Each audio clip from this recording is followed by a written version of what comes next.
shoe stuff. Culture. My culture, though. Let's see what they talking about in here. What's up, little dog? You good? Y'all got something in here, folks? I'm talking about exclusive. They got all the dunks? How many dunks they got? Something like these. Y'all got a little vibe in here. They buying shoes, selling shoes, sleep. It feels like the culture. They dunking on people. Oh, they doing TikTok. They looking out for the kids. Oh, man, this is great, man. Oh, they got all the races working here. It just really feels like culture. You're looking for a black-owned shoe store to get some real drip at? Come up here to Culture Detroit, man. That's what the streets been missing. Welcome home, fam.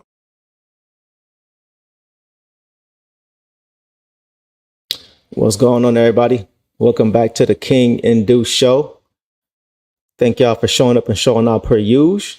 We are going to cover quite a bit tonight with regards to Summer League. I know everybody's hyped about Summer League. King's going to be joining us shortly, but I'm going to get everything off to a good start for everybody while we get going with this. I want to know what you guys' thoughts is too, with regard to not just tonight's game, but just in general when it comes to Summer League, as far as the guys that we have on this roster that we're looking at, as far as what we're looking at, as far as who may actually stick to this roster, going forward outside of just Summer League. I think a couple guys, as you guys probably think, are going to have a chance to really be rotational guys on this team. So a few things I want to get to. First of all, I want to thank everybody for showing up. Per usual, we appreciate you guys' support. You guys just continue to show up and show out, and our fans are really growing. The support is really growing. So we thank you guys for that. Also, just want to get into a few of these guys here. I see some of these stats or some of these comments here that you guys have, and I'm really liking what I'm seeing so far. What's going on? What's going on, Marvin? Quan? Yeah, appreciate y'all, man, for sure. Yeah, so let's just get it popping, man. Let's start with the guy that I want to talk about first, Ron Holland. Right, so we know Ron Holland missed last game. He did play the first game. I think he had about 15.7 boards, something like that. And he played again tonight. And I thought he looked pretty solid tonight. I think with Ron, we've kind of seen what we can expect to see from him, right? Somebody who can do a lot of different things for you in the basketball court on both sides. Can stuff a stat sheet, right? He's very, very raw right now, as we can all tell. But you can see what he can eventually become if he continues to work his game. Not much of a creator, right? Offensively, his ball handling needs some work. He often gets caught picking up the ball when he gets cut off. When he tries to drive, or his driving lane gets cut off, and he sees help defense coming his way. He picks the ball up and he's looking around. So he's got to work on his vision a little bit. He's got to work on his ball handling a little bit. But that's not really a major thing right now, because a lot of his scoring opportunities, most of his scoring opportunities, in my opinion, are going to come from turning defense into offense, right? Getting out on the break for easy buckets like he did tonight. He's great at doing that.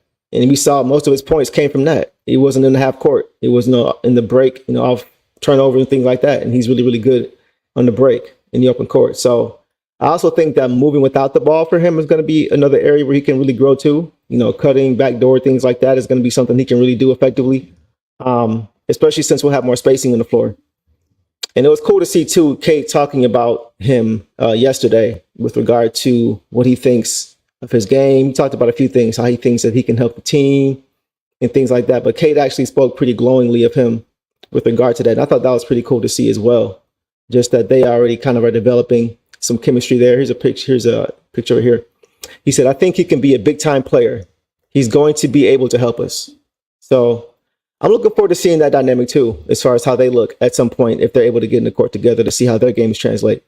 A lot of y'all talking about Holland. Yeah, he's wild, man. He's it was cool to see him too, to see him and Modest going at it tonight. I know a lot of people had a lot of different opinions about who we should have taken in the draft. Me being one of those guys, Modest was high on my board too. After Connect, it was Modest for me. And so it was cool to see those two guys, those former teammates, kind of going at it a little bit. It looked like they really wanted to get the upper hand on each other all night long, right? Whenever you see Modest go and get a dunk, you see Ron try to come on the other end and get a dunk, and vice versa, right? It was pretty cool. It was cool to see it. I do think at this stage, I do think Modest is a little bit ahead of Ron as far as their game at the NBA level. He just seems to have more of a feel, and he seems to have a little bit more versatility And I think his ball handling is probably the biggest difference between the two of them right now. They're both superior athletes, both great on the break. Modest is a pretty decent shooter, better shooter than Ron right now. But I think they both have potential to have very, very long and effective careers going forward. So it was cool to see that from Ron. Getting to the next guy, I think this is who everybody's high on. This is who I am very, very high on. Bobby Klintman. I call it Bobby's World. Is my nickname I'm giving him. It's Bobby's World. But Bobby looked great, man. He's looked great throughout all of summer league. It's still crazy that he went so low in this draft. But I think he's going to be a diamond in the rough for this team, man. He does so many things, and he's showing more and more. I want to say this first about Bobby. It was only a week ago that there were some fans that I saw who were saying that nepotism was involved when it came to him, because his agent is Michael Tellum, right? That's Aaron Tellum's son. But honestly, I don't care. I could care less. Like, can he hoop? Can he hoop? He's been one of the best players in summer league. I think we can all agree on that. He's got a bright future in the NBA. So whether it was nepotism or whether it was by chance, is he deserving or not? I think he's deserving. I think he's more than deserving, and he's showing it on the court. He's getting the opportunity that he's earned, and he's showing why he's here. So did anybody see that no-look dime he had tonight to you? I forgot who it was. It was a backdoor cut. He had a no-look pass that was beautiful. He's showing more and more of his game. I didn't know he had that in his bag as far as the vision. I didn't know he had that. I didn't know he had much ball handling ability either. I knew that he was great off the catch, right? Where he's a great standstill shooter. He's showing that he's a better defender than I thought too. But even his ball handling, he's showing a lot of things to his game. I think he's just kind of getting a feel for what his role is going to be here in summer league, and then he's just kind of finding getting in where he fits in, seeing where the weaknesses are that he can kind of plug and play offensively with the ball. And I think tonight we saw a lot of that. You saw a lot more of him pushing the ball in transition, and just looking to get more guys involved, which was something we hadn't quite seen from Bobby up to this point. I hadn't seen it, even in this film. I hadn't really seen it. He played overseas. So yeah, man, he's going to be nice.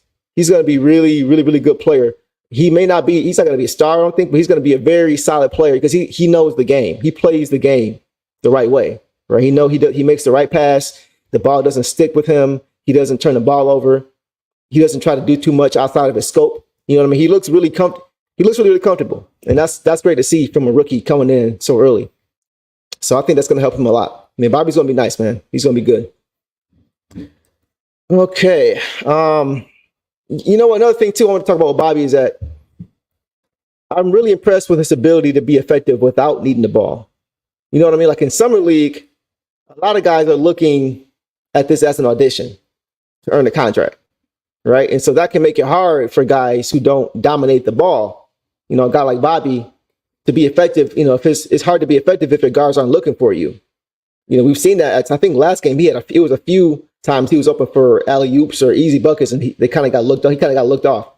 So it can be hard for a guy who doesn't dominate the basketball in summer league, especially if the guys you're playing with, like your point guard or your shooting guard, are selfishly trying to make a name for themselves. But it's encouraging to see him still finding ways to be effective, though. He came into tonight's game averaging, I think it was 15 points and 7 boards and 4 assists, I think, on 52%, but 46% from three. So it's summer league, right? I get it. It's just summer league, but I'm looking at his efficiency. I think tonight he only had about 5 points on 6 shots or something like that, 7 shots, something like that. So even though he didn't score a lot of points, he did a lot of little things that don't show up on the stat sheet. He didn't force anything, right? When I see that he has a game like he had last game where he's got, quite a few points, and then tonight where he's only got 5 points on 6 or 7 shots, that's telling me he's not forcing anything. He's just taking what the offense is giving him or the defense is giving him night to night, right? Last game, he probably had a lot more opportunities. And then tonight, the scouting report was probably that he's one of the guys. So I think he may have just been taking what was there. So just his ability to be able to process that, understand that mid-game, and be able to find other ways to be effective is another reason that I like his game. He's going to be nice. Let's go to... By the way, I'm watching these comments too. I'm on double duty. I'm watching these comments too. Just see what you guys talking about. Yeah, he looked really comfortable. Right. He looked very, very comfortable, man. He looked as if he wasn't pressing. He looked like he had been here before. Better rebounder. That's another thing. Yeah, he's a great rebounder. He's a good rebounder for his size, right? I think he's about 6'10". His wingspan, I think, is 6'11". So yeah, he's got nice size to him. Over the head. Yeah, that was what I was talking about. I think that was when I was mentioning is the over the head pass. That was nice, man. We're gonna get to Jenkins because that's another standout. Let's get to him now. Why not? And it's Dennis Jenkins. Dennis Jenkins, right? First of all, I want to shout somebody out. Somebody last stream said that when we were talking about guys that we were looking for with regard to the summer league.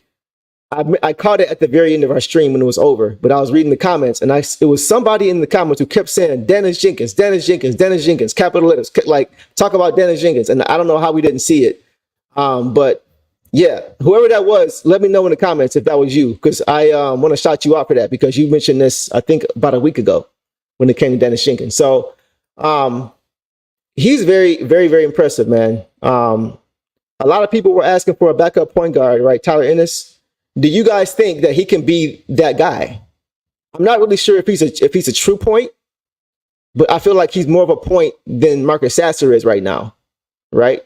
So I think that he may have to be given another look to see if he can do that. He has a lot to offer to a team that has shooters like we do. And I'm just looking at how he plays, right? He can kind of play pretty much any way, which is I like. He can push the ball. He can play in the half court. He's active and a willing defender. He makes the right rotations defensively too. I was watching him. He plays good team defense. It's summer league, I get it, but I'm just looking at him more than I am his competition right now. It looks like he easily is the best player on the floor a lot of time when he's been out there along with Bobby. But it's funny because like when I watch him, I kind of see don't take this the wrong way. But I kind of see flashes of Ja to his game. He's not Ja at all, but I'm saying you can tell he watches Ja Morant. Like his gather dribble before making his move, that little gather he does, his finishes around the rim. I think last game he had a crazy acrobatic left-handed scoop, right, that they called a travel, which wasn't a travel. But just the way he plays the game, his fearlessness around the basket, and he can shoot the ball pretty well too. I got to give him credit for that. I think he came into tonight, I think he was shooting 48% from the field and 42% from three. So once again, it's summer league, right? I understand that, but I'm looking at the efficiency once again. I'm looking at him more so than I'm looking at his competition. I'm looking at how he plays the game. And he plays the game pretty well, pretty fluidly. So I think he came into tonight averaging 18 points, 4.5 assists, 2 rebounds, 2 assists, or 2 rebounds, 2 steals. 1.5 blocks and 2 turnovers. So that's solid, man.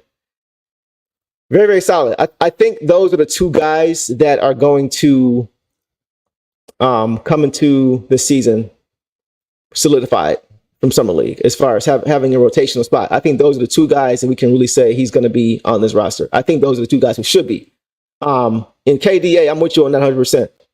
He's very much under control. I think both of you guys are saying the same thing. He controls tempo well. He doesn't turn the ball over a lot. And he tries to always make the right decision. He tries to just process based on what the defense is giving him and then make the right decision, which is like what I want to see. Daryl said he reminds me of Jamal Crawford. I see a little bit. I see a little bit of that.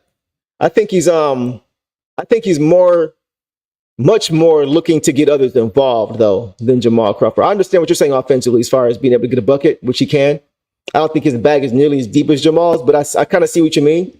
But I just like his ability to be able to play, to run the point too, and to be able to get other guys. He had a couple of nice passes, man, that you could see he saw the pass before he even made it. He was just ready to make the next pass, so it's cool to see that he is always looking to play team basketball and looking to get guys involved and not just looking for his own buckets, not just looking for his own.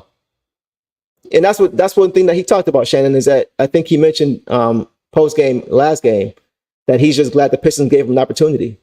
And sometimes that's all you really need. It's just the opportunity to be able to show what you can do. And he's really doing that. And I'm really looking to see what he does in the coming games. I believe that next game the Pistons play isn't until Friday? Yeah, Friday. They play again Friday against the Knicks. I'm gonna be honest. I think the Pistons have a shot to win this tournament. I really do. They're 2-1 right now. And I'm just looking at the guys they have on this team. I think if they continue to play this way, I think Bobby can be one of the best players in this whole tournament. You know, and I think Holland's going to continue to get better as he continues to play, as he continues to get more reps. I think he's going to continue to get better and get more comfortable and figure out what his role is going to be, at least for this team.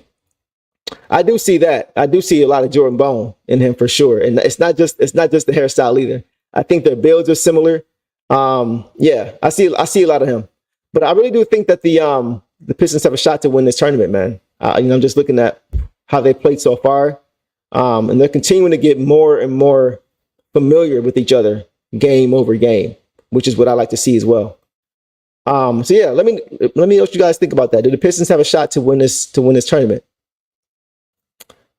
Moving to the next guy I wanted to get to here, Marcus Sasser. So everybody, let me know how you guys are feeling about Marcus Sasser so far this summer league. This is the second summer league, the second go around. How are you guys feeling about him so far? Do you feel like he is pretty much where he should be? Do you feel like he should be ahead of where he is going into year two, going into his second summer league? He had a really good game tonight offensively for his team. The last few games he didn't. First two games he didn't play that great. But what did he have tonight? What did he finish with? Okay, so he finished with 17 points, 3 assists, 5 steals, 4 turnovers. He shot 5 for 13, 38% from the field, 3 for 5 from 3-point, 4 for 6 from the line in 30 minutes. So he had his best game by far of summer league so far. I think that was for sure. He had a slow start, but he really began to pick it up late. And the thing that I think more than anything was just his willingness to stick with it. Right, he got off to a rough start, had some bad turnovers early, missed some defensive assignments, took some bad shots, but he kind of settled in. He settled down a little bit and kind of got going offensively. He hit some nice threes, made some nice passes too. Made some nice passes to some cutters that I saw late in the game as well. So, you know, it's been up and down for Sass. I don't really know how much of a role he's going to have on this team this year. That's kind of where I'm at. I'm not really sure. It has nothing to do with his ability or his talent. I just think we have a logjam in the backcourt. You know, I think Sasser is very, very talented, man. I just don't see a role. I don't see where you can find a role for him right now. Our biggest need that we keep talking about for this team right now is what, a backup or a third point guard. And I think Jenkins can kind of fill that role a little bit better than Sasser from what we've seen in summer league so far. I'm more comfortable with the ball in Jenkins' hands than I am with it in Sasser's hands. And that's not a knock on Sasser. I just think Jenkins plays better with the other guys on the floor. I think he's looking more so to get guys involved than a Marcus Sasser. And that may mean that Sasser has more offensive ability. But I think at that point guard spot, that backup role, you're looking for guys who can get the ball to everybody else, more so than a guy who can come in and score. So we know Sasser's a bucket getter, right? But he's not really great at getting others into the flow of that offense.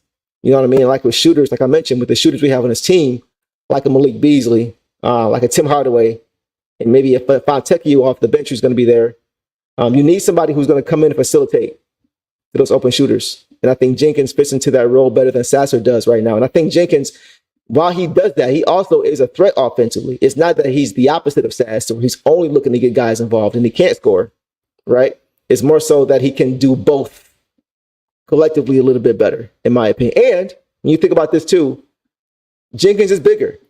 He's a bigger guard, right? I think Sasser is like 6'1", 6'2", with shoes on maybe. Jenkins is listed at 6'4". So even defensively, he gives you more size there too. So Daryl said he's not worried about Sasser. How much of a role do you think he's going to have? Daryl, let me know what you think. Cartier Jenkins, yeah, he's right. And that's another thing too that I think may give him the edge over Sass, is that he plays really good defense, man. Really, really good defense. He is aggressive, but the thing is, like, he's aggressive to get whoever is open the ball. He's trying to find the best shot possible. He doesn't have that score first mentality. He has a great balance, I believe, of what a point guard should be as far as getting the other guys involved and also keeping the defense honest by looking for your own if they're going to give it to you. They do, David. I agree. They get out the slow starts. Oh, whatever, man. Whatever. I'm not thinking about you, bro. Whatever. Yes, he's a true point guard. I feel like he's a true point. Would you guys? How comfortable are you guys having Jenkins as the backup point guard? I know a lot of guys are mentioning Tyler Ennis, right? But how do you guys feel about him in this role? He'd be a lot cheaper. I keep hearing a lot about Ennis and how he's looking for a starter quality contract, and we don't have that to offer right now. No, but I want to give that to him anyway.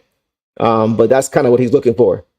So let me know your thoughts. I haven't seen enough yet of Moore. I liked him in college, but I got to see more of him. To me, he doesn't really stand out. Like I was watching, it seems like he's just trying not to step on toes when I watch him play. I need to see more of him. I'm gonna do more research on his college tape too. I did watch him in college, but I kind of want to see if he's doing the same thing now in summer league, if he's just being passive right now. Just trying to see what's going on with that. But I'm not really sure about him. What are your thoughts on him? Did you watch him in college a lot? Are you happy with what you've seen so far? You think it's translating? What do you think, Tony? Appreciate you. Yeah, I'm with you on this, Nikki. I think he should be given that nod for sure. And that was what I was saying as far as with Sasser. I just don't see what role he would play based on what we need right now.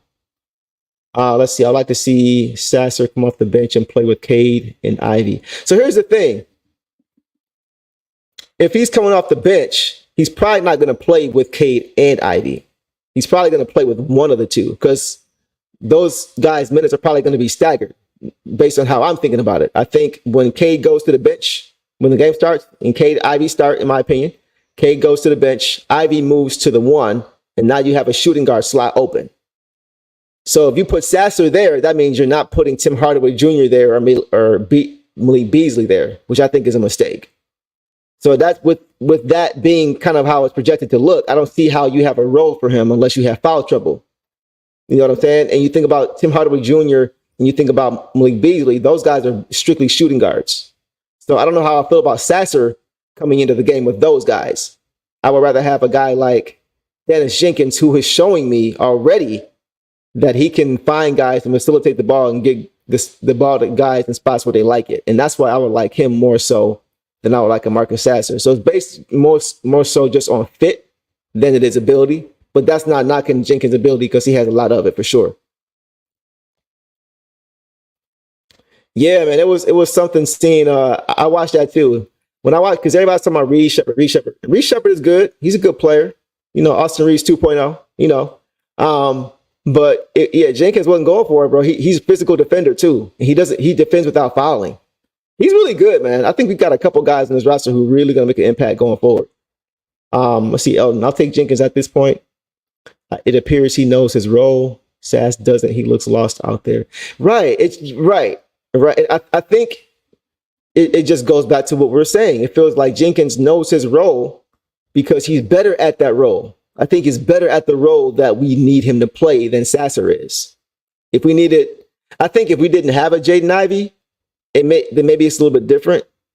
You know what I'm saying? But it's tough because he doesn't feel that need of this facilitating that we need. He just feels the need of getting a bucket. But we've got guys who can get buckets already.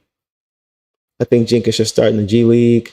Him, Moore, and Klintman should start in the G League and get reps and come in after the trade deadline. I'm not mad at that. Yeah, I'm not mad at that. Yeah, get them some reps. I will only do that if you feel there is no role for them out the gate, right?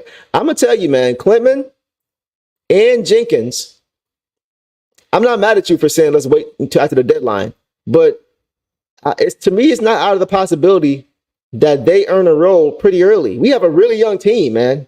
A lot of roles are going to be defined early. You know what I mean? And one thing that JB Bickerstaff said is that he's not giving any roles away.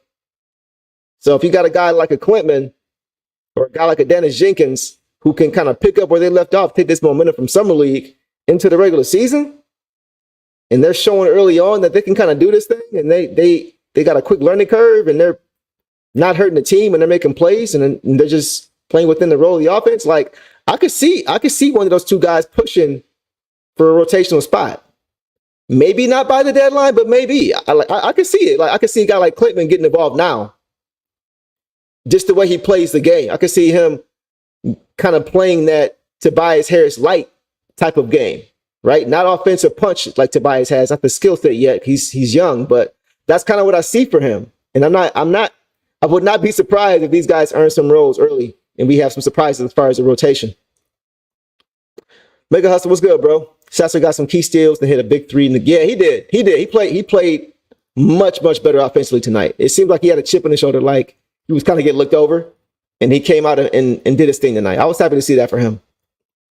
Boban says Sasser's a microwave type of. Yeah, he is. He is. He's a Vinny Johnson type, but Vinny Johnson's Vinny Johnson, man. But yeah, that's the kind of player that he is. He comes in and gives you buckets. So I think if you're going to have him play the point, he would need to get more reps and learn more so how to play that position more so. Because even in college, he plays shooting guard more so than he played point guard. They move him to the point, but they will kind of share that responsibility with the other guard. Oh man. Yeah, I'm with you, Tony. Yeah, I'm gonna get back to you by next stream. We'll talk more about Wendell Moore for sure. For sure. Bet on that. Let's see. I remember SAS isn't a Landon pick. He might be waived after summer league. I could see it. We gotta wait and see. Cardi say get Klintman in there. Yeah, man. So what about Jenkins? Are you not sure about? What is it that you're seeing from him that's telling you we might need to hold off on him? I definitely think he's in a rotation. Yes, he's going to make them 100%. 100%. Let's see. Klintman is going to be nice. He's going to be real nice, man. He's going to be real nice. I can't wait. I can't wait until training camp. That's like, I've seen enough from Summer League to now look forward to training camp. I'm looking forward to training camp and seeing who these positional battles. I want to see who's going to come out on top of the positional battles, what the rotation is going to look like early on. That's going to be fun to see. That's going to be fun to see. It's been refreshing watching Jenkins play defense after seeing it. Yeah, I know. And you know what? I think these guys are going to push each other too. Whenever you have a rookie coming in like that playing defense, that kind of puts everybody else on alert. I ain't gonna let this little rookie outstage me, and everybody else kind of gets involved. And so hopefully that'll push everybody defensively. And that kind of mindset where Roboff can be contagious. It's already going to be with coach, but coach is going to highlight those guys who are doing it. So everybody else is going to pay attention to that. So hope it rubs off. Jenkins might not get minutes with Cade and Ivy. He might not, but it's always good to have insurance, right? It's always good to have insurance whenever guys get in foul trouble, right? Cade and Ivy, we talked about them already. Like the past few seasons, they have to be more disciplined when it comes to fouling. So it's still going to be nice when we have guys getting into foul trouble. Right, K's gonna get into foul trouble. Ivy's gonna get into foul trouble. You're gonna have to alter your rotation and adjust your rotation on the fly, and that'll make room for guys like a Janice Jenkins to be able to play with a Tim Hardaway Jr. or Malik Beasley and get those guys going. Right, so he's definitely needed. It may not be every night, but he's definitely gonna need to be here, or somebody's gonna need to be here for that point guard, the backup point guard, or third point guard spot when you need him for nights like that. Killian better than. You know what? He is. Right now, he is. Killian's been in the league he was in the league for 3 or 4 years. But he is. Like, y'all know LeBron's my favorite player of all time. But Killian's better than Bronny. 100%. He should be. Killian went number 7 overall. Bronny went 55th, too. Keep that in mind, too. Yeah, but yeah, 25 miles, you fooling for that, bro. Klintman looks like he's ready. Yes, he does. Yes, he does. We've been talking about that all night, man. He definitely looks like he's ready to push for a spot, man. Push for a rotational spot. My fear with Klintman is how NBA ready he is. He's a good defender, but when he's going up against bigger forwards, that'll be the true test for me. Yeah, I don't think that's really anything to be fearful of, though, Game Knots. I think it's just something that we need to expect. Because you're right. This is Summer League. We always talk about it. This is Summer League, right? We can't. How many MVPs of Summer Leagues went on to be MVPs in the league? You know what I mean? So you got to take it with a grain of salt. But also just look at things that go outside of just, scoring the basketball. Like I know it's a cliche, but outside of stat sheet, look at how they play the game. Look at their decision making. Look at their fluidity. Looking at their processing speed, right? Defensively, what are they doing? Are they making the right reads? Are they helping the helper? Things like that. That's what I'm looking for during Summer League. And he's been doing a lot of those things. You know what I mean? He knows how to play the game already. And so I hear what you're saying. And I agree. And I think that's any player, though, coming into the league. They all got to get bigger. They all got to get stronger. They're all going to get bullied a little bit early on at some point, in that rookie season. But I think, he'll get in the weight room. He'll get stronger. He'll get tougher. He'll understand positioning against bigger guys. He'll understand the tricks in the trade, things like that. By the time he's 22, 23, 24, he's going to be, I think, in my opinion, a really, really good player for this team. Hopefully for this team. We got him for 2 years, and hopefully, we're sitting there waiting for him. By the time that 2-year contract is up, we can offer him something long term. For sure. At some point for years are going to get injured. So even if Jenkins is not in the rotation, he might have. Right. Exactly. And that's what I was saying earlier, Tony, is that you always need to have insurance guys. Always got to have those guys available to come in and be able to plug and play and fill that role as if you didn't miss a beat. Right. So that's very, very important to have that guy. And it's very important to have a guy who understands that mindset. And that's kind of why I like Jenkins more so than I would like Ennis, because Ennis has already proven himself to an extent, right, in the NBA as a great backup point guard. So there may be some, he may feel as if he deserves that spot. He may feel as if he deserves a bigger role. He may not be happy with coming in and not playing every night and just having to wait for his number to be called. He may feel as if he should get rotational minutes every single game, but we already have guys for that role. So having a guy like Dennis Jenkins, who's just happy to just have an opportunity, right?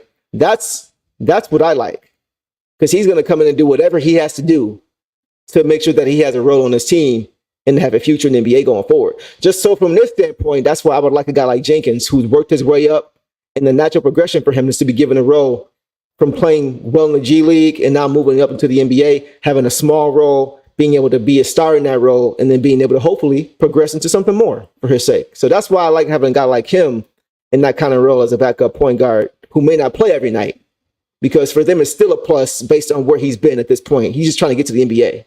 So that's a win for him. So definitely and happy with what I'm seeing. I mean, y'all are loving Klintman, man. I'm loving what I'm seeing. Exactly. Yeah. We finally have some depth. That's something we have not had for a long time. We've had guys, but we didn't have the right kind of guys, in my opinion. And I think now that we do. Yeah, some of his passes were crazy. We work well with the vets. Yeah, man, y'all see it. Everybody sees it.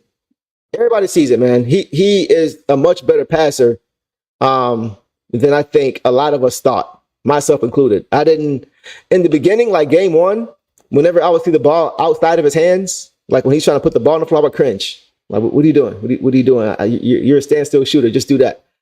But as the games continue to pass, I'm getting more and more comfortable with him, the ball in his hands. Like, okay, yeah, push it. Okay. He's really showing more and more what he's able to do game to game. Appreciate y'all support, man, for sure.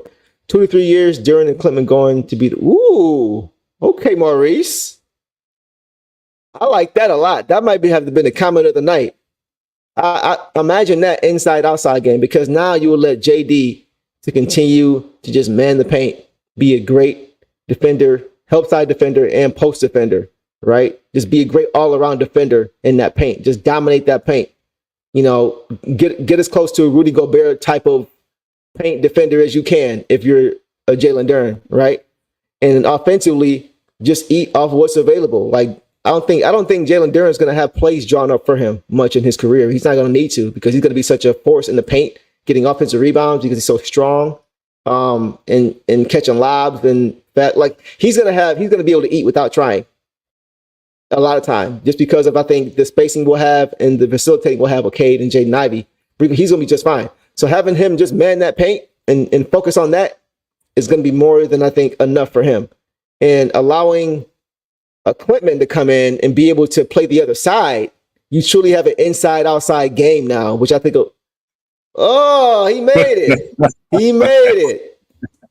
Man, I thought it was going to be me all night. My man made it. What's good, my dog? Hey, what's going on, man? Sorry I'm late, everybody. Oh, it's all good, man. I was hoping you weren't going to show up. We was kind of getting into a little groove. So, you had to come and mess that all up. But nah, man, yeah. Yeah, we just talking about we talked about a few guys already. We talked about Ron Holland, talked about Bobby a little bit. Not Bobby. I think it is Bobby. Me and you was trying to figure out, is it Bobby or Bobby? I think it's Bobby. And then we talked about Dennis Jenkins a little bit, and then LaMarcus Sasser. So just kind of get in where you fit in.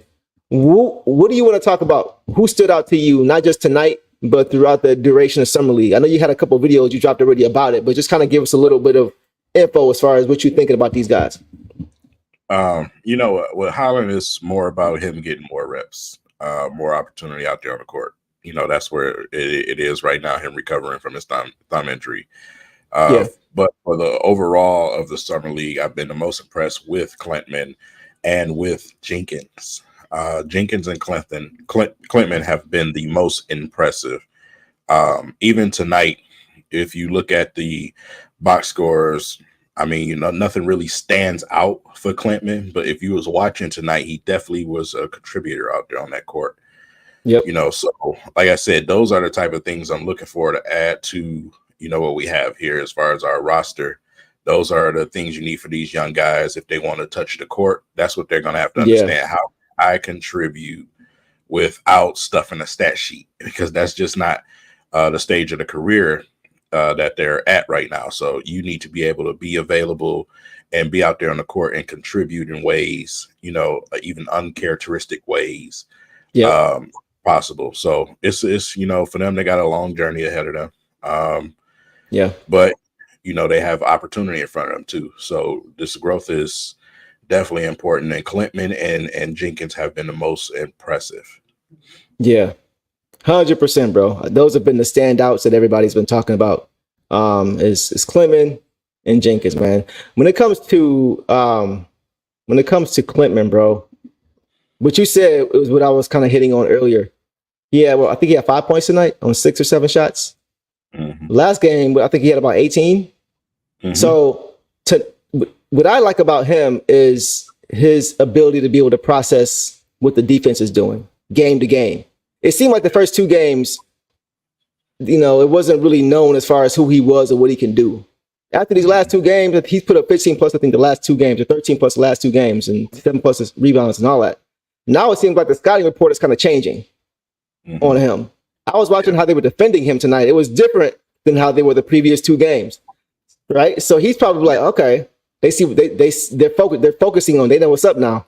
You know, they kind of hip to how I play. So he didn't force it. He didn't continue to try to look for his shot. He did other things. He got other guys. He was having no look passes to cutters on baseline. Like, he was finding other ways to be effective, pushing the basketball. So that shows me he understands how to adjust. He understands already the adjustments that need to be made based on what the defense is giving him, and not just saying I'm going to play the same way every game, because that's not the NBA. So that's what I like from him, is just his ability to adapt and process things already without having even played in the NBA yet. Yeah, man. Like I said, it started with last game versus Houston. In the first half, they tried that. You know what I'm saying? He was right. You're right. Away. You know, we realize that this guy, if you watching film, you realize that this guy keep getting open. You know what I'm saying? They're not giving him the ball all the time, but he's open a lot, too much. Last game, they tried that. And, you know, I mean, by the time we got to the third quarter, it was like, okay, you found a break in the defense. You know what I'm saying? Now Klintman, you know, found that spot where he could be effective. And at that time, shooting. You know, so like I said, tonight, not necessarily in a box score, but just the things that he does on the court. He has some really good IQ for a young person, man. And like I said, he played, you know, with pros. He played with pros over there.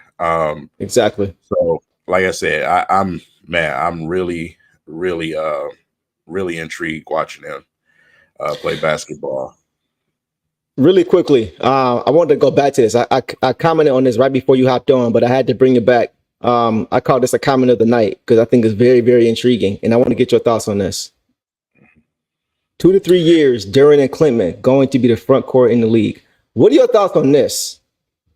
Is this a possibility that you see? So when you look at the timeline, absolutely, it's a possibility. Actually, you look at where we just signed Tobias, right? And you know, even though we don't want him to, we know he's probably going to end up playing 4. He's going to play the 4.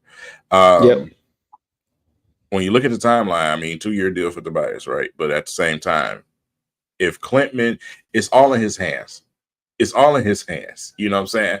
His development, how fast he can catch on to things, how far he can go, it's all up to Klintman. You know, that at this point, Duren is going to be Duren. But it's all up to Klintman. We have to see him out there. You know, we got to see some preseason action against, some guys that are actually going to play. You know what I'm saying? Like I said, we don't want to read too much into it because it's summer league. So we have to see how he does in that environment. If he can continue to just be a guy to contribute, get open, cut through lanes, knock down a three here and there, he can find himself on the basketball court really fast. You know what I'm saying? So, bro, it's up to him. We were just talking about that, bro. I think those two guys can push for minutes early. And that may seem like a big jump, and I know it's just summer league, but this is a young team, man. A lot of roles are going to be defined. Nothing is going to be given. We heard what JB said already. He said, guys got to earn their roles. I won't be surprised. I'm not saying anybody's going to start, but I won't be surprised if you see Klintman getting minutes, maybe month or two into the season. I could see that. And maybe even a Dennis Jenkins getting minutes if Cade and Jaden get in foul trouble. Yeah, I could kind of see that kind of thing happening. I want to get to this too. Ryan Buff said that Holland reminds him of Jimmy Butler when he got drafted. And he said his comp for Klintman reminds him a bit of Kuzma. Was definitely smarter than Kuzma at this stage. Kuzma was on Shaq and the Fool, seemed like every other night when he first came into the league. So, I don't think you're going to see Klintman on Shackton too often because he doesn't do things outside of his scope that will put him in that kind of situation. But what are your thoughts on that, bro? One of the first things with Holland is understanding what he needs to work on. Since draft night, you've heard him say exactly what he needs to work on. So understanding that is the first step. Putting in that work and getting better and working with a shooting coach like we now have with the Pistons, I think it's going to open up some things and some opportunities for him. He's very talented, but he has some work to do. One of them is ball handling. You got to understand how to secure that basketball, not turn the ball over so much. So those trainers got their work cut out. You know what I'm saying? Because these young guys, they're going to need some sharpening. Let's just say that. Yeah. And as far as his game goes, man, listen, Holland could be very, very talented in this league. He really can. But it's up to his work ethic to work and refine and hone his skills to where he can be out on the basketball court. Yep. Whether you have an IQ or not, whether you're this or that, at the end of the day, if you're not able to knock down jump shots, you won't find yourself on a team very long. Right. Y'all know what just happened with one of the young players we drafted. You know what I'm saying? So if you can't knock down shots, you find yourself outside. Yeah. I mean, look at the guy who just brought in. Yeah. We just brought in spacers, right? So that is a priority for this team. I'm with you as far as with Holland. I think for him, the biggest thing is just going to be incremental growth season over season. Take one thing and get better at that. Take one thing this offseason, get better at that. Take this next offseason, get better at ball handling. Following offseason, focus on your shooting. Just get increment because he's got the base to have a crazy high ceiling. For him, it's just going to be a matter of perfecting as much as he can or working on and improving as much as he can those weaknesses. So he can really be a dual threat on the floor because nobody's going to guard him right now. And I think he can really kind of be eased along, especially with his ball handling. Because you probably seen that. I mentioned it earlier so many times. Well, not so many times, but whenever he has the ball in his hands, when he puts it on the floor and the driving lane gets cut off or he sees help defense coming, he picks it up and he's sitting at the free throw line and he's just looking to push it back out. And that pretty much just stunts the offensive flow, So he won't be asked to do that with us. Cade's gonna have the ball and Jaden's gonna have the ball. He's not gonna be asked to create. So I'm not too concerned about his ball handling right now because I'm sure they're gonna keep the ball out of his hands unless he's probably on the break or creating his own offense from his defensive plays. You know what I mean? That's gonna be his offense. Defensive plays, defense and offense, getting out on the break, catching oops. That's going to be, I think, where he does most of his damage for this team. And I think that's a good role for him coming in as a rookie. Also learning how to attack he's known to attack the basket. That's one of his calling cards. Get that, got him drafted. True. But in True. the league, it's a different ball game, and you've seen it in his first summer league game where he was driving to the lane and guys was slapping that ball out of his hand before he can bring it up. Right. He has to learn how to attack too. Even Jay Ivey had to go through that experience. Mm-hmm. You know what I'm saying? So, like I said, just fine honing things. Those assistants, they'll get them right. They'll get them right. But one thing that can get him on the basketball court right now with the coach that he has and the staff is his defense. Yeah. Now his defense, is something that can get him on the floor at times when they need to throw somebody in there. We still have opportunities on this team, So Sasser's not our backup point guard. Let's get that. Yeah, let's get to that. Because I definitely wanted to get to that because one thing about you that I love about you is just how honest you are, and you have been very honest since the moment we drafted him. You don't hate him, nothing like that, but you've been very transparent about how you feel about Sasser and how he fits on this team. So how do you feel about him so far? Like just watching him his second training camp go around, going into his second season. Do you feel he's where he should be? Do you feel he's where you thought he would be? Do you feel he's where he's behind where he should be? So, what do you think? With Sasser, first of all, let's establish what type of player he is. Yeah. Sasser is a weapon.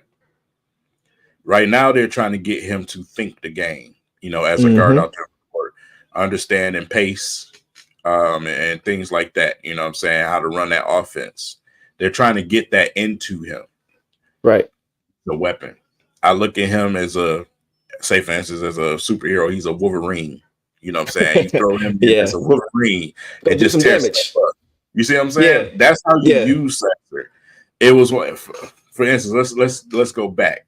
Remember when we were trying to teach Rodney Stuckey how to be a point guard? You know what I'm saying? And it just wasn't working out. I don't think it works for him. He overthinks still. I still seen it on the court. He overthinks at times. When he should take a shot, he don't take it. Right. Or if he has an open shot, instead of taking a shot, he's still doing that sidestep, step back move before he shoot the basketball. That type of stuff. Yeah. Bro, give him the ball and let him go get it. That's what we need to be focusing on with Sasser. Consistent jump shot. Go out there and score. He is not a guy that's going to be a natural point guard, a thinking point guard. That's not what he is. He's a weapon. Yeah, I 100% agree. I think you talked about guys who are not going to have a role every night. I think he's going to be one of those guys. I think he's a guy that you bring in when the offense is just stagnant.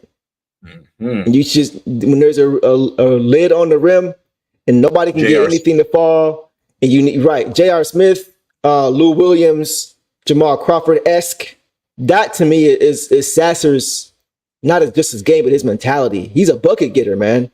And I think for this team, I don't see how he fits anything that we currently don't have right now. We talked about Cade when he goes to the bench and moving J.I. possibly to the point guard spot and then having a shooter with him, Tim Hardaway Jr. or Beasley. Like, I want my backup point, and we people talk about Ennis as far as getting the backup point guard, right? We keep talking about Ennis, Tyler Ennis. And so it's just like, that's the kind of guy I want as my backup point guard, somebody who's looking to get other guys involved. Dennis Jenkins is another guy who I would want to have instead, who's looking to get my other guys involved. So that's really what I'm looking for when it comes to that backup spot. And Sasser doesn't really give you that. So I feel like Sasser with Tim Hardaway Jr. or Sasser with Beasley, I feel like those guys are not going to be getting open looks because Sasser's not going to be looking to get them the ball. And like the way he likes to run the pick and roll, he just runs the pick and roll to death, bro. Pick and roll to death, pick and roll. Like you said, and it just stagnates the offense. And that's not what I want to see from my backup point guard. So I'm with you. I think it doesn't really have anything to do with ability. I think it's just more so fit. I don't see a role for him consistently unless the offense is just not rolling, and we need to get somebody in there to get the offense rolling. Well, I think that's what they're trying to create with him during the summer league. Is trying to create to where they could be able to use him, in a certain type of role, to where because like I said, we have the veterans now that we added that can come in and add some fire, right? Do some scoring, right? They're trying to get him to that stage of point guard.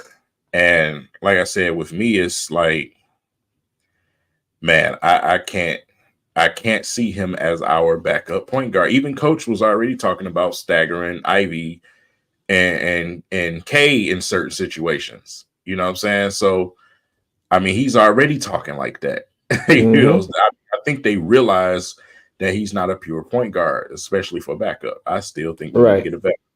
So, like I said, they're trying to let him develop into that, I guess. We'll see where that goes, but I don't see it. And listen, it's no ill will towards Sasser at all.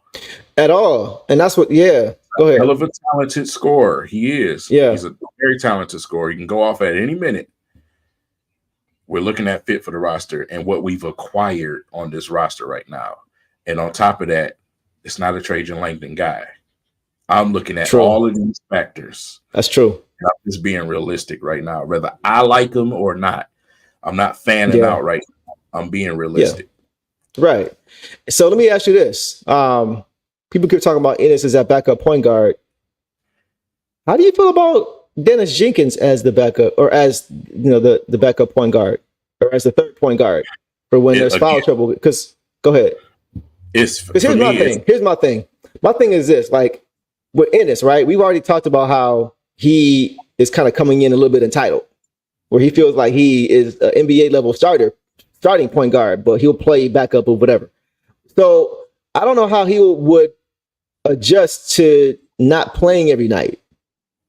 You know what I'm saying? Like, I'd rather have a guy like Dennis Jenkins, who is, as we just heard him say, happy that the Pistons gave him a shot. I want that kind of guy, I think, who's not coming in with any entitlement, who's coming in, he's not looking at this as a downgrade. I ain't playing every night. Okay, like that's what Ennis might be thinking. Like with a guy like Jenkins, he's happy to be in the NBA. He's taking any role that you give him.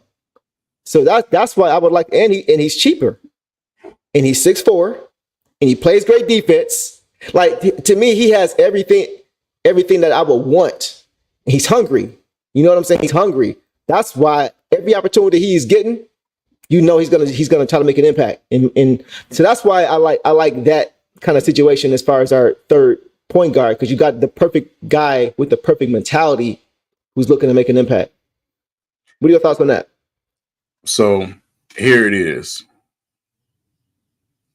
By the way, I kept saying Ennis. I meant Tyus Jones. My bad. I keep saying Ennis. Tyus Jones is what I've been talking about as far as the back. Tyus is gone. He's signed somewhere.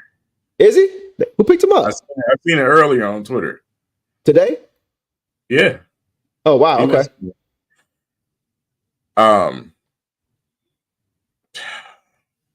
Jenkins. Talking about, yeah. Ballers in his court. Again, it's summer league. You know what I'm saying? It's summer league at the end of the day. So yeah, unless he can have a Moutier type of ordeal, you know what I'm saying, where he's just in the game and you just kind of on the floor, because I mean, a Moutier took it. You know what I'm saying? He earned it. He was out there. He wasn't scared to shoot at nothing. We're talking about a two-way guy here. He has to take it. It's not going to be given to him. He has to take it. So it's up to Jenkins. You know what I'm saying? So, and just, scoring, having some nice scores in the summer league, it's not going to get it. When y'all get in camp, you got to go in there and beat ass.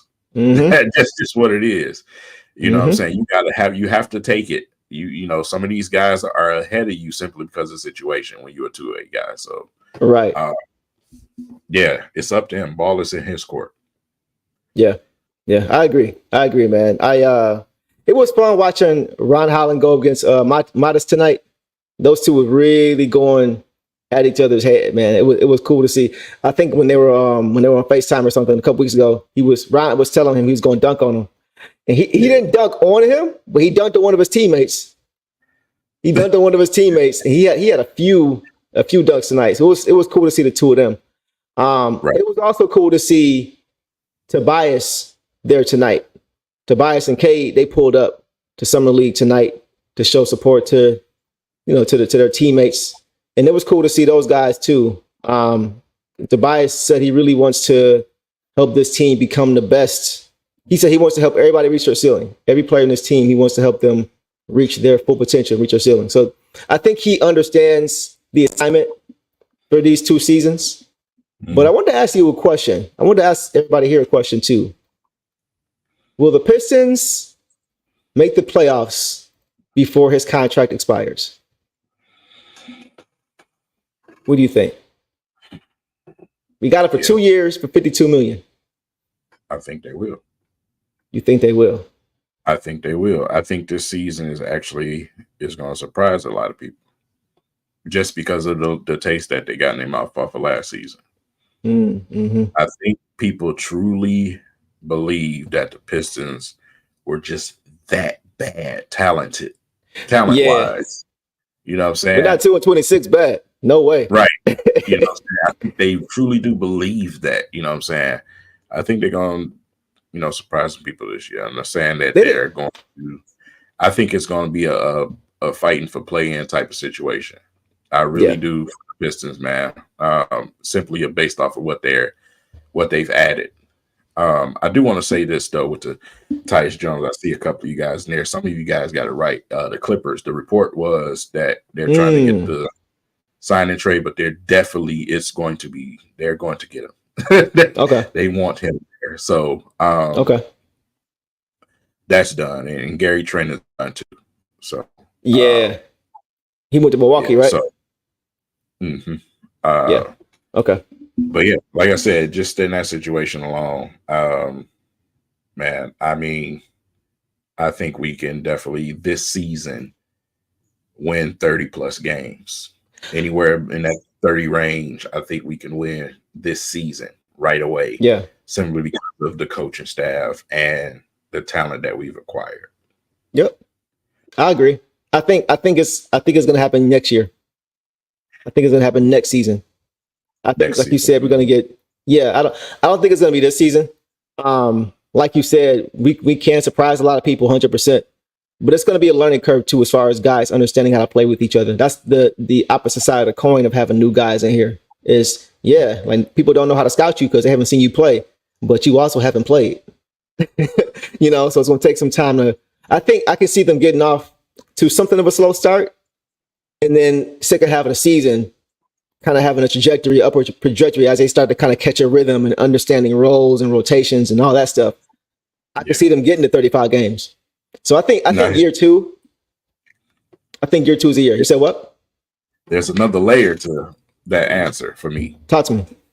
My projection is based off of right now. You're looking at the roster right now, right? Yeah.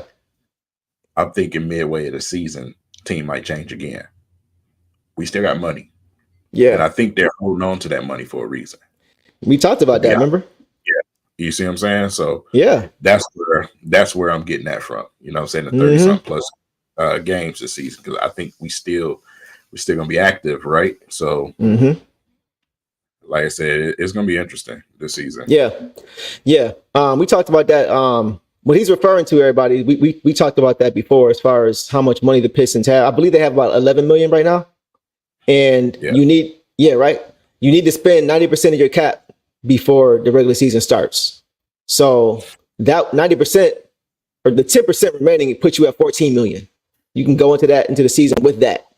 So without having any penalties. So I think, like you said, the Pistons might be sitting on that bread or on that cap space to kind of facilitate a move down the line when teams get desperate and want to make a move. That may be the opportunity to do that. So 100%, it's a smart move by Trajan if he's doing that, to kind of just have that available, because it's better to have it and not need it than to need it and have a great move on the table and now you ain't got the cap space. So yeah, 100% agree on that, bro. Yep. Yeah, I always say at the beginning of the season, when you see rumors out there, those are just the beginning. You know what I'm saying? That deadline time comes, things get real.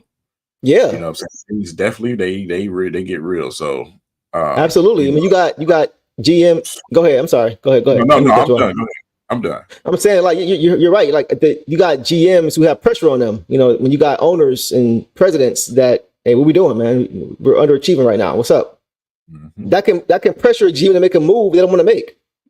But in order to keep their job, and thinking about the job, and as far as instead of the long-term vision of a team, that's when you have a situation where you have guys and GMs who are waiting. Yeah, we'll help you out. Yeah, help you keep your job. Yeah, let's make this trade real quick. You know what I'm saying? Give me those three lottery picks, and I'll absorb this contract for you. His job is safe, but the long term vision for the team is fried because of the pressure that's put on these GMs at the deadline. So 100% agree. That's why they're doing it that way, and they're opportunists. They're just waiting and they're just surveying. So I'm looking forward to seeing what happens at the deadline too. Yeah. Like I said, it's, you know, the more veterans for me, the merrier. My formula personally is a team with about 60 to 70% vets and then the young guys. Because once some of those vets go out and shed out, those young guys become the new vets. And then you're rotating. You see what I'm saying? So, I said, man, right now, for majority of who I want to see on the court is basically, obviously, our core. Sorry, Cade, Jalen Durant, Stu, if he's still around, you know, those type of guys, and the rest vets. Yeah, I like that too. It was cool to see. Watching Tobias and Cade interact, you can kind of tell they already Cade's probably in his ear, you know, just asking him questions because this is going to be year 14 for Tobias. He's been in the league for a while now, so he's seen everything. He hasn't won a championship, but he's probably has a lot of experience, you know, just with other players or the rosters that he can really share with Cade. So I know Cade, as the leader of this team, is trying to absorb as much information as he can from Tobias, and that's probably why we paid him $26 million a year. You know, just because of what he can bring off the court as opposed to just on the court. After them 2-year contracts are up, it's 100%. 100%. That's when you go all in. Go ahead. Yep. No. He's on point. On point with that. That's why those contracts are short. You know what I'm saying? They understand how it goes. You know, the crazy, they're continuing the original plan. That's actually what they're doing right now. They're continuing the original plan. The original plan fell short because of obvious reasons, right? But these were supposed to be the next stages we took 2 seasons ago.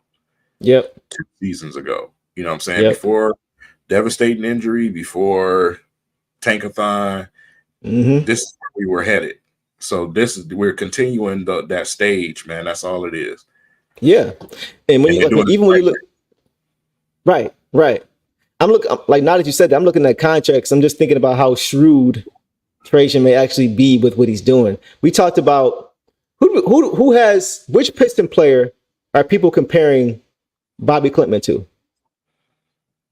Which Piston player that we just got are people saying he could be this guy? He could be this guy. Tobias Harris. Yeah. That's what a lot of people are saying. They see a lot of he said that. So it's interesting to me that we signed Tobias for 2 years, and then we signed Klintman for 2 years. You see what I'm saying? What if Klintman ridiculously outplays his contract and is looking for a deal when his contract is up? Well, you got Tobias Harris, $26 million a year, just falls off. So it's like they're preparing for these, because you got to pay your young guys too. They don't stay on rookie contracts forever. We just saw with Cade, he just got the bag deservedly. But the point is that you got to pay them guys at some point in time. So it's like Trajan is understanding that he's trying to continue the process of getting young talent in here, get the vets in until they're ready. When the vets leave, now can pay these guys. It's like he's trying to time it right so he's not caught in a bad situation to where you got a ton of talent, but you can't pay these guys. Well, the key piece, Deuce, is that Klintman's contract says everything in what they're thinking and what you're saying. Actually, it's a 4-year deal. It's a 4-year deal. I said 2. My bad. It's 4 years. Exactly. Yeah, it's 4-year deal. So it's a 4-year deal, and like I said, when you look at the timeline, everything is everything. Yeah, you know, they believe in Klintman, man, and to be honest. There was projections that he wouldn't even make it to the second round. I know. So the Pistons probably feel, if they really wanted him like that, they probably feel fortunate to get him. Right. because he has some first round mocks, you know what I'm saying, before he got Yeah. drafted. Mm-hmm. Yeah, they've been 4 years. Yeah. $2 million a year. They kind of played. They gave him 7.9. Y'all couldn't give him even $8 million. Why y'all do that to him? Hey man, but I did. Go ahead. I mean, you know, it's a business. Y'all can't give him that last 100,000. Come on, man, give it to him. Yeah, Klintman can easily be a starter in 2 years. He can do everything on top. Yeah, that's why I like that Duran comp, because you really have yin and yang. Like when we talk about Isaiah Stewart being that stretch four, Klintman could be that. He could be that and more. I think he can offer even more offensively. He's not Stu defensively. He probably won't ever be Stu defensively as far as physicality. And that's okay. But offensively, he fits more of the Lauri Markkanen type of player than the Isaiah Stewart type of player. You know what I mean? Somebody who's versatile offensively, who's a big four, stretch four, that can put the ball on the floor when needed and make passes, make plays. So 2 years from now, yeah, 100%. 100%. And he plays smart. He's everything I want, to be honest. I know he's only 19, but he's everything I want, bro. No. He's everything you want. Or is he older than that? Is he 20? I think I'm not sure how old he is. 20, 21, I think. 20 or 21. Okay. Yeah, however old he is. He plays the right way. I don't care if he's 22, 23. He plays the right way. And that's what I love to see. Klintman's a first round talent, 100%. Yeah, he's 21. 21. Okay. 21. We got to steal 100%. So I'm with you on this. I think that'll come with time. Right? I think, we have a coaching staff that wants to teach. He tries, though. He tries. Absolutely. He gives effort. That's a big step in the right direction. He tries. Yeah, for sure. Yeah, he definitely, he's never lacking any effort. That's what I like to see too. He's a Pistons type of player, in my opinion. Yeah. And I think everybody here agrees. That he may be Stu's replacement as far as rotational player. Like I said, I can see Stu just being here. Like a Udonis Haslam type of guy, just being, not even if he's not playing, I could just kind of see his mentality just never leaving here and him being that kind of guy. But we'll see. Yeah, rise above. I'm with you on this too. Duran and Holland are extremely young. I hope our veteran staff get them right mentally. Yeah, I just want to see that jumper improve, man. Like this season, I just want to make sure that I want to see him do. I do want to see him doing the same thing every night as far as with his game. I want to see him just define his role. Now go do that 82 games or however many games he plays this year. Just do that. Just get comfortable on the NBA level. We'll figure out the rest and build on that as we go. But give me a high motor. Give me the effort. Give me the defensive plays. Give me the easy buckets on offense. Give me that stuff. Getting to the rim, knocking down your free throws, that kind of stuff. And just go from there. I think if he does that this season, it's a win. And I expect Duran as a player developing as early as this year to start showing us some form of a jump shot, whether it's a 15-footer or right in front of the rim fadeaway like we, seen him doing Team USA. Yeah. I think you're going to start seeing that from him because he actually used to do it in college. I don't know what happened, where it went, but with his development, within these very near years, I think he's going to develop that consistently. Mm-hmm. And that's going to expand his game even more. Yeah, man. We try not to look back, Cardi. You bringing us down memory lane, but we trying to look forward, man. We trying to get this out the rear view. That's dead. He's gone. But I agree, though. I'm just saying. Yeah, looking at what's going on now, you see a totally different just atmosphere completely. But anyway, yeah. As far as just John, we're not digging too deep into this. Like I always say, how many summer league MVPs went on to be NBA regular season MVPs? It doesn't always translate like that. So we're just looking more so at the little things. We want to see what roles might be for guys based on what they're doing here, because it's not like they're just running, very designed offenses and things like that. No, this is more so just guys getting up and down the floor and trying to see what they can do for themselves a lot of time. So it's not even a structured game. So I'm just looking at individual guys and seeing what their abilities are and kind of going from there. Not how many points they score or any of that stuff. Yeah, you singing to the choir, John. I don't know if you just got here or not, but we already established that a couple of times. I've established it in several videos already. Yeah. We remember the Henry Ellison days, just like everybody else. Oh my gosh, bro. So oh my Lord. We know what to take with a grain of salt. But we established what the summer league is about. Sass had 40 last year. You know what I'm saying? And that's not a knock on Sass because he's a bucket getter, but everybody was saying, oh, he's gonna be the next Tyrese Maxey next year. Like, come on, bro. Let's chill, man. It don't work like that. So yeah. That's my take on summer league, bro. I'm looking forward to now at this point, training camp. I want to see these positional battles. I want to see who comes out, with rotations. Comes out of the rotation with roles. That's what I want to see now. So I'm looking forward to seeing what happens. I kind of want to segue really quickly here to one more thing. Off topic. We haven't had a chance to talk about it. Team USA. Yeah. Team USA, man. Everybody in the chat. What are your thoughts on Team USA so far? I know everybody's comparing them to the teams of old. They're calling this team the Supreme Team, is what I'm hearing. Things like that. How would you rank this team? We'll start with that. How would you rank this team compared to 2018, 2012, 96, and of course the Dream Team?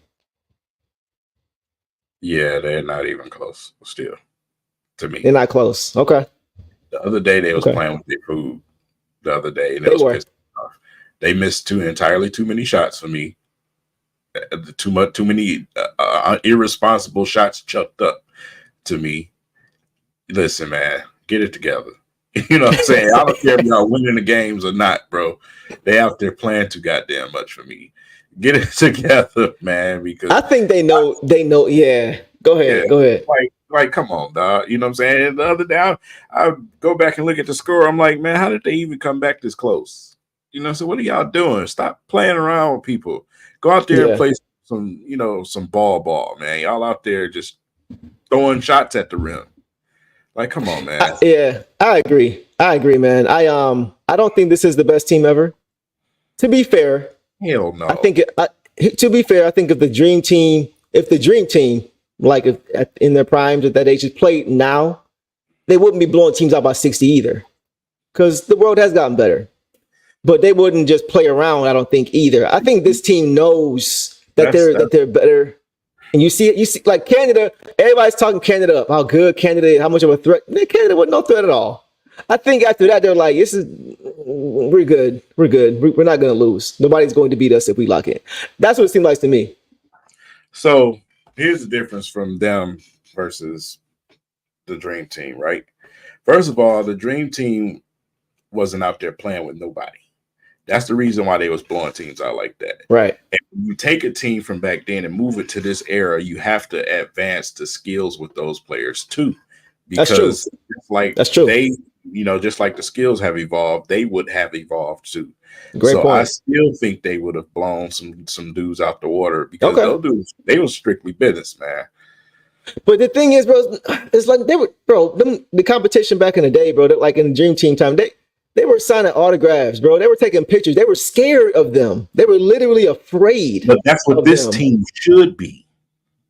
No, I agree. But even if this team was that, we can't ignore the competition level has vastly improved. That was when it really became international. That was, they were talking about Tony Kukoc as the best international player. These teams that we talk about ain't even really that talented. It ain't like we talking about Spain or something right now. These teams No, I agree, but I think even the teams now that you're saying are not talented are way better than those teams in '92 when they were just learning how to play basketball like that. Like it was teams in Nigeria you got to tip the scale, Deuce, because even if them teams were like that back then, those teams will obviously be better in this era. You have to tip the scale evenly. You can't just take a whole team and put it in this era and say, I see what you mean. Evolving is evolving. You know what I'm saying? Right. So, like I said, if we take some players, which is, man, I'm not trying to go here. When I take a player from the old era and bring them into this era, that's a shooting era. There's no way in my mind that anyone could tell me that player would not evolve into a player that shoots in this era. So that's why, when I go for era, you have to look at evolving. Yeah, for sure. You know what I'm It's saying? impossible to know at what level who would have evolved and who wouldn't have. At that point, it's just speculation, 100%. So yeah, but no, that's a good point because you got to consider both sides of it too. So, but in conclusion, I will say this: I don't think that they are the best team ever, but I think they will have the best narratives and the best story ever. Because even when you think about the Dream Team, it was okay. We're about to go over here and dominate. You know, we showed, and we were just blowing everybody out. It wasn't even really a narrative because they were just there was no climax to that story. Pause. It was like they blew everybody out. It didn't matter. No, it was the ultimate narrative back then because guess what? Our number one rival back then, even though it was more so back then, Russia had kicked our ass. You know what I'm saying? They beat up. They beat up on our young guys, and then the world was laughing about it. Even the narrative back then was even more because we was like, okay, so y'all think it's a game? We gonna send the big dogs over here and whoop the shit out of everybody to let everybody know, hey, listen, we still the best in the entire world. Right now, ain't nobody questioning that. Well, I think they are, and I think that's why you got Steph Curry going to his first ever Olympics. That's why you got LeBron going for the first time in 12 years. That's why you got KD go because because we just lost in FIBA. We the same way they lost back then. We just lost too. And everybody's like, look who was playing. Y'all gonna send y'all. I know, but that's kind of the point. Like they want to remind everybody, like, look, no, just in case y'all forgot, what happened in 2008 when we took our crown back was no fluke. We're still here. We're older now. That's why I feel like you had that narrative. Like the Avengers is back. And then you also have the Anthony Edwards narrative as far as him taking the baton on and becoming the guy. You heard what he said. He just mocking the greatest. That's all. No, he's doing the MJ. He's doing the MJ. Right. But then you also have the narrative. This is the first time we've seen LeBron and Steph play in the same team outside of an All-Star game. Right. Ever. You know what I'm saying? So like you watch them coming from where they came from as rivals, the way they really disliked each other, and now they like buddy. Like that's why I love this team because we're not going to see these guys again, bro. We're not going to see KD, LeBron. When you see Bird, Magic, and Jordan do it, that's why it was so climatic. Right. Experiencing with Steph Curry right now. Right. It's all there. So I think the narratives for this one is just going to be a little bit more interesting when we look back. It's a lot of the same things. Like when I see Anthony Edwards and LeBron, it reminds me that Magic Johnson and Jordan shot picture, the two of them. You know what I'm saying? It kind of gives me those same kind of vibes. So it's just cool to see history kind of repeating itself a little bit. Yeah, it's dope. It really. Do you have the Dream Team as the best team ever? Ever. You got them better than they could have been even better if they would have had a point guard named Isaiah Thomas. They would have been even better. I know. Even better. It's still crazy to me that happened like that. But you know what's interesting? Real quick, talking about Jaylen, because Jaylen Brown is a hot topic right now. Yeah, and we're learning about how important it is that the shoe deal you have plays a role in this too. Like for example, I think Nike has an affiliation with USA Basketball. So what I was reading is that if you got two guys who are evenly deserving and one assigned with Nike and one assigned with Adidas, the guy that's with Nike is probably gonna get the nod. And it's been that way for years, is what I'm hearing from a lot of people. So it just makes you wonder about nobody in particular, but just who in the past got snubbed because of the shoe deal that they had. It just makes you wonder. No, Baron Davis wasn't about shoes. That was just hate. That was all. That was just hate. No, you're right. That was something totally different. Yeah, he was right. Krzyzewski was hating, man, because he didn't go to went to UCLA. So yeah. You're right. I agree with that. And then I'm just looking at like JB. There's no way he shouldn't be there, bro. It's just so many reasons. Like, why wouldn't you replace? Look at who you're replacing. You're replacing Kawhi Leonard. You're not replacing a guard. So you replace with what you need. You get that same guy. He's a very similar type of player as Kawhi Leonard. So to go and get Derek White, which is a fine player, But you got 3 guys on this roster, and none of them are the Finals MVP or Eastern Conference Finals MVP. That's crazy. And you're not going to need it. This isn't a make or break us if you're going to win the tournament or not. So at that point, you have to, why don't just give it to him out of respect? He's not going to hurt you. It's not going to make a difference if he's there or not. Give him the gold medal. Let him have it. That's why yes, both of them. Yeah. Both of them should be on Team USA. 100%. It's the same scenario. It's Isaiah and Dominique all over again. Kyrie mentioned it. You know what I'm saying? Him and it was somebody else that mentioned Isaiah Thomas. They was feeling the same way, man. It's just like, bro, imagine Isaiah Thomas and Shaq on that dream team, dude. Right. Like, I was thinking Dominique Wilkins as far as Jaylen Brown, but Shaq, yeah, even more so. Shaq? Man. Instead of Christian Laettner? Yeah, that's insane. That's insane. I'm so sick of this add a rookie thing to the roster. I don't get that out of here, man. Like, what's the point? Even when Anthony Davis was there, he only had like 1 bucket. He wasn't even like, what's the point? Like, I want to see the best of the best on my team. You want to add a young player? Add Cade. Let Cade play. Right. Let Cade play. Exactly. And somebody said, do they think Cade will get the nod next time? I think he will. I think he will. A lot of it's going to be dependent on how I think the Pistons do as a team. We just talked about them.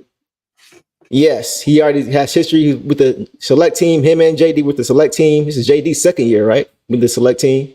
So they're building that rapport. A lot of USA basketball is relationships, man. Mm-hmm. A lot of it is relationships and having a good relationship with the right people. Having a good relationship with Grant Hill, who's the director, right? That's the kind of stuff you know. When you don't, favorites can play. I'm not saying they should, but it is what it is. Everybody's human. So that's the kind of, and I think Cade has a good reputation, and he's a good example. Like, I think he represents the NBA the way the NBA wants to be represented. A classy guy, you know what I'm saying, that plays the game the right way, marketable. He's got all of those things. Coachable. And right. Coachable, a leader. So I think Grant Hill would mess with Cade heavy if he doesn't already, just for those reasons we mentioned. And the thing about it too is that helps him is that Grant Hill knows what it's like to play in the Pistons team where he's the only star. Yeah. You know what I'm saying? So he can relate to that. He can see the forest for the trees. He can see through the team lack of success and see how good Cade is. And I think that will help Cade when it comes to, the next Olympics in 4 years. Personally, that's just me. Yeah, man. So that's all we got for y'all, man. I just want to get into the Olympics a little bit with Team USA. You got them winning, obviously, right? Huh? You got Team USA winning, obviously, right? Yeah. Okay. Yeah, they got Ant-Man on it, man. Yeah, I do too. He's quickly showing that he's one of the best players in the world because he's doing it here. So yeah. All right, man. We can call it there, bro. This was got everything in I wanted to get in as far as Summer League and everything. So anything you want to finish out with? I did want to bring up one more thing. Summer League is Summer League, right? My thing is going into training camp. The fan base engagement, I think, is something that I'm keeping an eye on, because the reason why I say that is because obviously we're creators, right? From a creator standpoint, a lot of buzzes came back for the Pistons. And I didn't think it would be to this extent, but when I've done a couple of videos so far and they've been hitting pretty well. I want to ask the comment section, as far as engagement, do you see yourself going to games this season? Are you fully back behind this team? Are you excited again? Where are you as a Pistons fan right now? I'm very interested to know that, man, because a lot of people, it's been Pistons talk again. We was dead, but Pistons talk has definitely been back, man. I've been hearing a lot of people with Pistons talks. Where are you are you optimistic? Where are you? Are you still, I'm not messing with that team? Where are you as a fan right now? That's what I'm looking for. Yeah. I think that's a great question. We getting some optimism. I think me and you kind of talked about this before. Unfortunately, I think a lot of, because we know most fans are casual fans. They're not die-hard fans. So I think fair weather friends, right? And that's of course nobody here, right? Of course not. But I think unfortunately, as a whole, as far as what you're saying, I think the overall narrative or thought is going to be, yes, we're going to give it a shot. Just because they're going to see new faces. Yeah. From the players to the front office to the coaching, I think that alone is what's going to have people, oh, this is new, this is different. Oh, okay, let me go take a look. I think if we didn't see any new changes, fans would think nothing has changed, even if it had internally. You know what I'm saying? So I think that alone, just the fact that there's a lot of newness, people are just curious, even if not optimistic, they're curious. Ooh, Rick, yeah, you a real one, bro. All right, man. Sheesh. You talking about ups and downs for real? Yeah, for sure. So yeah, Rick, what was your favorite Pistons regime? What was your favorite regime of the Pistons? You've seen all of them. That's a good. So you're going back to the 60s, 70s. So what favorite regime? It ain't got to be the championship teams. Just did you have a favorite team that you enjoyed to watch? Because I believe you've probably been a fan longer than anybody here on the stream. Yeah, he's been around since the Pistons logo was old car parts. That's how long. Yeah, man. Yeah, Maurice said he's been a fan. How long have you guys been fans? Drop it for me. Been a fan. Oh, so you were a fan since '89? Okay, so like, what do you mean by fan? Like, were you, for example, I was 3 years old in '89. So I don't call myself a fan until '90 when I was 4, because that's really when I like understood what was happening with basketball instead of just going like this. I felt like I understood it a little bit better. So like, yeah. So I would say for me, it was like 89, 92. When would you say you were a fan, King? Like, when did you become a fan? 89, 90 season. Yeah, same. Sitting on my pop's lap, watching him yelling at the TV, had me screaming at the TV too. I remember that yesterday. Yeah. You know what I'm saying? And from that moment on, I had a love for basketball. Like, I always wanted to watch basketball. It was two things with me. It was basketball, it was Pistons basketball, or three things. It was Lions football. I was going to say, hold on, wait a minute. and it was WWF wrestling back then on Saturdays. Those were the best times with my dad, man, right there. Yeah, not WWE. Back when it was Federation. World Wrestling Federation. Federation. Yeah. Okay. The last championship. Okay. Since Grant Hill, 86. That's when I was born. Shoot. That's when I was born. 88. Yeah, 88. Been a fan since Ben Wallace. 87. Oh, 87. So you came in on a heartbreaking year. You came in on Steel by Bird. Sheesh. That's tough. Game 9. What year was the cheat? When did they cheat? What year was the cheat? The Kareem foul. 88. Phantom foul? 88. Yeah, that was 88.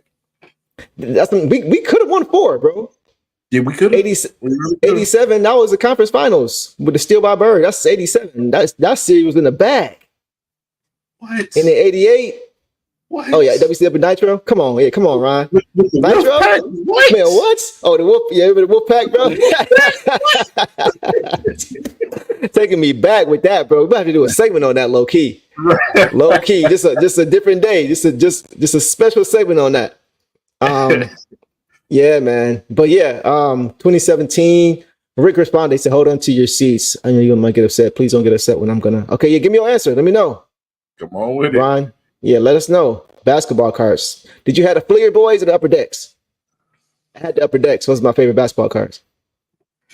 I remember the first time. Nice, though. I remember the first time I seen Isaiah Thomas. It was at the Silverdome. Ooh, okay. It was at the Silver Dome.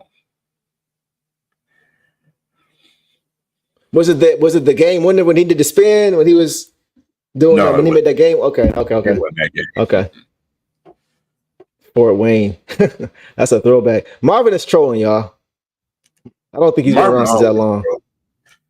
He didn't got KD confused. No, yeah, he ain't that old. No. So yeah, I think my favorite team was the 04 team. Just because I remember basketball, I understood basketball fully at that point in time, and it was my graduation year. It was our graduation year. It was one of the heights of our life. It was 04. It was the graduation year. All type of stuff was going on in 04. Man, what? At that point in time, that was the best time of my life. It was. I say it all the time to people. Man, graduating and then your team wins like 2 weeks later. What? Listen, if y'all like fantasy, bro. If y'all from the D and y'all from the West Side, y'all know how 7 Mile was when the Pistons won. It was iconic moments on 7 Mile. Unfortunately, when Icewood went down, 7 Mile was crazy. When Rosa Parks rolled up 7 Mile, 7 Mile was crazy. True. They had a barrier. Yeah. But when the Pistons won, my God. You talking about some memories. Yeah, it felt like an alternate reality, bro. And then to do it against the Lakers again. You know what I'm saying? To do it against that team again. That was what made it great for me. So yeah, man. We all major Pistons fans here. I'm just looking forward to training camp, bro. I really think that this is going to be the season. I haven't said it before. I think this is going to be the season where we earn a lot of our respect back. Yeah. As a franchise. I don't think you're going to see all these teams using Detroit to describe terrible franchises. You know how when they do that, when they pick on teams that, at least you ain't the Pistons, at least you ain't the Wizards. Like, I don't think that's going to happen going forward after this season. I think we're going to demand some respect this season. Ain't going to win a ton of games, but I think the narrative is going to change about where we're going. I think that much for sure. So that's what I'm looking forward to. Last question. How do you think the city will react when we win again? It depends when it happens, I think. Yeah. I think it depends on when it happens. When and how it happens. Yeah. I think like if it happens sooner than later, I think it could be even more exciting because of how quickly it happened. How quickly we flipped it, yeah. How quickly we flipped it. You know what I'm saying? You don't see that every day. The reason why go ahead. The reason why I say if it's recent, obviously because our fan bases are hungry right now. You see for instance, you see the turnout for the Detroit Lions right now. Yeah. This city, period, for all of our teams, this city is ready to celebrate somebody. So it's going to bring people out of everywhere, Right. And on top of that, when you look at the city and the progression from then to now, I think you're going to see a lot more of those people from upper Michigan and everything else down here celebrating. I think that's what you've seen the result of with the Detroit Lions. You had so many people from upper Michigan. I was coming from Mount Pleasant up there, and I stopped at a gas station. It was multiple fans headed down to Detroit just to go to the draft. So that's where the engagement is, and the city is is starting to get that draw back to come back down here and celebrate and do things. So I think it'll be a little bit better this. Yeah, I agree. I know I said last question, but y'all asking some good. Y'all making your comments is on point, man. Let me see. So real quick, and then we'll get out of here. Marvin, will our Pistons be better than the Rockets last season? The Rockets were play-in bound. They had a tough stretch late in the season. I think they lost a few straight, and that's when Golden State overtook that last spot. But they were pushing Golden State for that last spot, that play-in spot. So I don't know how many wins they had offhand, but they're probably about 38 to 40 wins. I think if we get there, that'll be a total win. Man, I think if we get there, that'll be a total win. And there's no reason why we can't, because we're doing a lot of the same things that they did as far as how they're structuring the roster with veterans. All they did was added those veterans, man, and guys took off. Right. Simple and plain. Simple and plain. That hard. Yeah. Yeah. So I definitely think, I don't know if we'll be play-in bound, but I think we can get close. I think 35 games puts us close. I think I said 35. I think that'll get us playoff bound or play-in bound. The season before that, people were laughing at the Rockets. We were a lot of them laughing at the Rockets. So it can happen fast in this league. Mm-hmm. I think what you should do, what Trajan probably did, was look at the teams who were at the bottom with us when we were all at the bottom, and then look at how they got to where they are now. You know, the Rockets, the Thunder, the Kings, all those teams are way ahead of us. So I'm sure he probably was looking at what those teams actually were doing, and why were we the only one that were still in the spot? And it looks like they're kind of putting that into practice. So yeah, I think we'll get to 35 games, push for the play-in. That's a win. Yeah. Following season, I see us getting to the playoffs. So we'll see. It's a long way off. We'll see. But I appreciate everybody coming through per usual and showing up and showing out. This is a good stream. Appreciate y'all, man. Anything else from the end with King?